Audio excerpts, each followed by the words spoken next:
Ahead on the left bank is the site of the Hafod Copper Works and the remains of a rolling mill.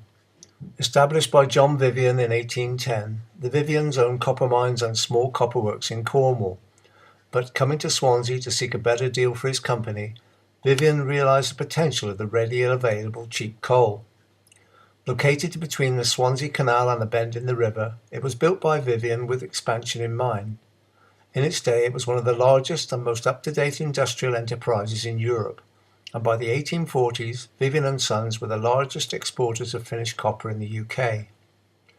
Schooling was available to the workers' children, and at the age of just 11 years, they were offered the opportunity to join their parents in the works.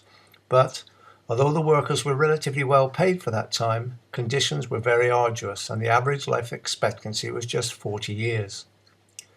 In 1843, unrest amongst the employees, whose demands for increased pay had been ignored, resulted in strike action between the 12th and 24th of August. On the 12th, between 1,000 and 1,500 men marched into Swansea to protest, to be met in the High Street by the Borough Police Force and the Lord Mayor. The government had instructed the authorities to advise the protesters that numbers of men marching in procession to the endangerment of public peace was forbidden.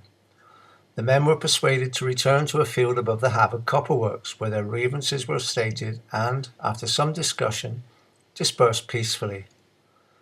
The Hafod Works combined with the neighbouring Morva Works in 1924 to become British copper manufacturers, with ICI taking ownership in 1926.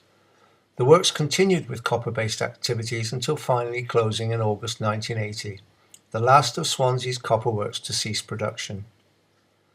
A number of buildings on the Hafod Morva site have received attention as part of the joint working project between Swansea University and Swansea City Council. The aspiration of the project is to gain World Heritage status for the area. Some of the notable remains of the copper works include the Musgrave Engine House and, to its rear, the Hafod Engine House. The two chimney stacks are the only ones that remain from nearly 200 that lined the banks of the River Towie around 1870. As you can see from these images, a considerable amount of work also went into bringing this area to its present state prior to the building of the barrage.